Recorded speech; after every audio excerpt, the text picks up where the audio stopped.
It was really nice working with you guys. मेलची शेवटची line type करून त्याने ड्राफ्ट सेव्ह केला. आज ऑफिसला गेल्या गेल्या मॅनेजरच्या तोंडावर रिझाईन फेकून मारायचं असा विचार करून नीरजने बाईक स्टार्ट केली. इतक्या दिवस मी रिझाईन का करू असा विचार करणारा मी रिझाईन का करू नये या प्रश्नाच्या उत्तरादाखल गाडीचा एक एक गिअर टाकत होतो आणि प्रत्येक ब्रेकसोबत एक कचकचून शिवी हसडत होतो. कारण काय तर वर्क प्रेशर, मॅनेजरचे बोलणे, विकेंडला मीटिंग्स व काम आणि त्यामुळे बिघडलेला वर्क लाईफ बॅलन्स आणि या सर्वांमुळे आलेलं फ्रस्ट्रेशन. पण आज एवढं चिडण्याचं कारण निराळंच होतं. आज नीरजच्या लग्नाचा वाढदिवस. आपला हा पंचवार्षिक सोहळा बायकोसोबत साजरा करण्याचा बेस्ट प्लॅन त्याने तयार केला होता. बरं, बायकोच्याही 15 दिवस आधी त्याने तो मॅनेजरला सांगितलेला, कारण ऐन वेळेला कॉल नको. पण काल संध्याकाळी माशी शिंकलीच. क्लायंट डेमोच्या नावाखाली उद्या ऑफिसला बोलावणं झालं. बरं, याने हाफ डेसाठी विचारणा केली तर मॅनेजरने उलट रोजच्या वेळेआधी हजर हो असं फरमान सोडलं. गाडी आणि विचार ऑफिस पार्किंगमध्ये घेऊन थांबले. पंचिंग करून जागेवर जाताना हळूच मॅनेजरच्या केबिनमध्ये त्याने डोकावले. नव्हता आला अजून. खुर्चीवर बसणार तोच पाठीवर थप्पा. कोण? अरे भाई, आज चक्क आमच्या टाईमवर आलास, क्या बात है. मग त्याला कालचं गुराळ ऐकवलं. चलता है रे इतना, टेन्शन नाही लेने का. अशी दपोक्तीत सोडून राहुल केसरकर त्याच्या डेस्कवर गेला. या राहुल्याचं काय जातंय असं म्हणायला. याचं सगळं सेट आहे. 10 वर्षे बाहेर राहून मस्त छापून आलाय आणि इथं मला शहाणपणा शिकवतोय. 20-25 मिनटं अशीच गेली. अचानक काहीतरी आठवून नीरजने राहुल्याला हाक मारली.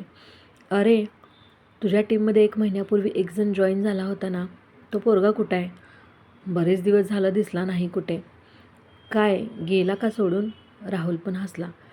खरं तर असं झालं देखील होतं. पूर्वी जॉईन झालेला एम्प्लॉई 1-2 आठवड्यानंतर कंपनी परस्पर सोडून गेलेला. एकदा तर असं झालं की एक जण जॉईनिंग फॉर्म भरता भरता बाहेर एक चक्कर टाकून येतो म्हणाला. तो जो गेला परत आलाच नाही. आनंद. राहुल म्हणाला. आनंद नाव आहे रे माझ्या नव्या टीममेटचं आणि तो सोडून वगैरे नाही गेलाय. आणि अचानक त्याचा स्वर खोलात गेला. अरे, त्याचं बाळ गेलं रे. गेलं म्हणजे? गेलं म्हणजे गेलं. राहुलने वर बोट दाखवत इशारा केला. तो आज लंचनंतर जॉईन पण होणार आहे.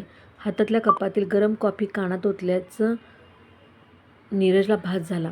पुढे दोघांनाही काही बोलवेना. नीरजचं सहज घड्याळाकडे लक्ष गेलं. बोलण्याच्या नादात 10 कधी वाजले कळलंच नाही. नीरज क्लायंट डेमोला गेला.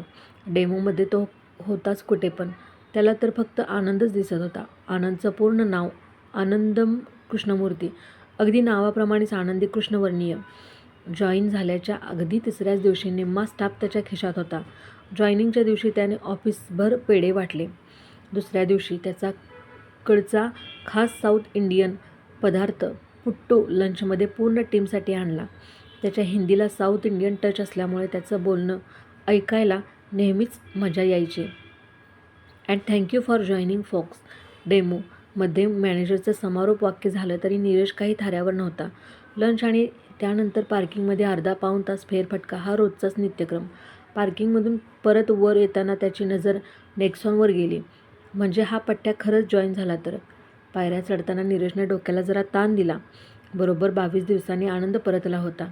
खुर्चीवर बसताना त्याने पक्क ठरवलं, आनंदला आज काहीच बोलायचं नाही. आजचा दिवस फार पडला कसा तरी. पडला कसला, तब्बल 2 तास लेट झाला ऑफिस सोडायला.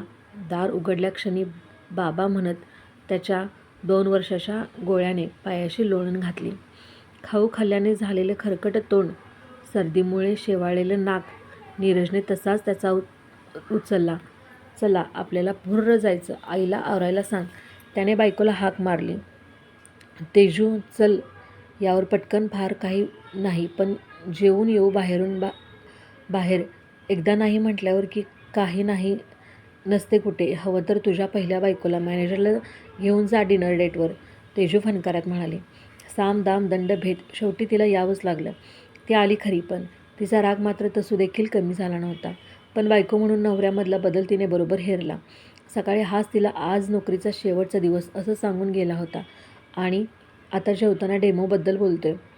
काय कंपनी आणि मॅनेजरचं कौतुक ते काय. घरी यायला उशीरच झाला तसा त्याला.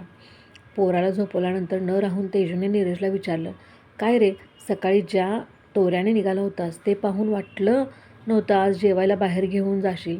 दिवसभरात झालं काय असं? मग त्याने तिला आजचा पूर्ण ऑफिस क्रम वाचून दाखवला. टी टाईमपर्यंतचा वेळ कसाबसा ढकलला मी, नीरज पुढे सांगत होता. पण तितक्यात नीरज आणि आनंदची नजरानजर झाली. त्या दिवशी नीरजला मानवी स्वभावातील अजून एक खासियत कळाली. आपल्याला नेहमी झाकलेल्या गोष्टींमध्येच रस फार.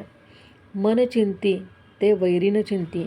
त्याने शेवटी विषयाला हात घातलाच आणि आनंद बोलू लागला. भावनेला भाषा नसते. आज नीरजला कन्नड पण समजली असती. आनंदचं लव्ह मॅरेज. लग्नाच्या 7 वर्षानंतर गुड न्यूज आली. त्याआधी नानाविध उपचार केल्याचे तो सांगतो. परमात्म्याने संतती दान दिले, पण ते अपुरे. बाळाच्या जन्मानंतर अवघ्या 1.5 वर्षांनी बाळाला कॅन्सर 3rd स्टेजला असल्याचा रिपोर्ट आला. आनंद आणि त्याच्या बायकोसाठी ही एक अविश्वसनीय बाब होती.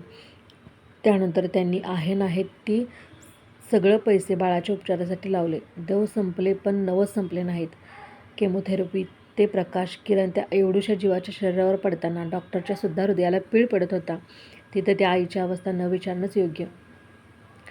आपला पोटचा गोळा हा असा कणाकणाने आपल्यापासून दूर होतोय हे ती आपल्या तुटलेल्या अंतःकरणाने पाहत होती. अरे मग तू जॉईनच का झालास? यावेळी तुझ्या बायकोला सर्वात जास्त तुझी गरज आहे, नीरजने विचारलं. आनंद म्हणाला, अरे बाळ गेलं त्या दिवसापासून तिने अन्नाचा कणही घेतला नाही, पाण्याकडे पाहिलं नाही. 5 दिवसानंतर ही पण आपल्याला सोडून जाते की काय असं वाटून गेलं. एवढे तिचे हाल. मग 10व्याच दिवशी तिला या सगळ्या वातावरणातून इकडे घेऊन आलो. तिलाही जॉब आहेच. तिलाही बळजबरीने जॉईन करायला लावले आणि मी पण जॉईन झालो. परमेश्वराने एक सुख ओरबाडून नेलं. पण माझ्या आयुष्यातलं प्रेमच जर हिरवलं गेलं तर कदाचित मीच जगू शकणार नाही. आणि आज मी जर रडत बसलो, तिने कोणाच्या खांद्यावर डोकं ठेवून रडायचं? नीरजचे थरथरणारे हात तेजूने आपल्या हातात घेतले. त्याचे डबडबलेले डोळे तिने साडीच्या पदराने पुसले. उद्देश आनंदच्या आयुष्यात आपल्या बायकोसाठी जगण्याचा उद्देश आहे तेजू. त्याच्या प्रत्येक वाक्यानंतर मला एकच कडवं आठवत होतं. दुनिया में कितना गम है मेरा, गम कितना कम है. नीरज बोलायचं थांबला नव्हता. आपल्या 2 वर्षाचं लेकरू आपल्यासमोर जग सोडून गेलं हे मनावरचं ओझं वाहणारा आनंद, त्याच्यासारखा लोह पुरुष माझ्या पाहण्यात नाही. तुला माहिती आहे तेजू, आनंद जाताना मला काय म्हणाला? Life is a show and show must go on. आणि तो रिझाईनचा मेल? तेजूने विचारलं. तो? अगं मी ऑफिस पार्किंगमध्ये गाडी काढत असताना नेक्सॉनवर आनंदच्या बाळाचं नाव वाचलं, तेव्हाच डिलीट केला. तुम्हाला जर ही कथा आवडली असेल तर कथेला लाईक करा आणि अशाच नवनवीन कथा ऐकण्यासाठी चॅनेलला सबस्क्राईब करायला विसरू नका. Thank you for watching.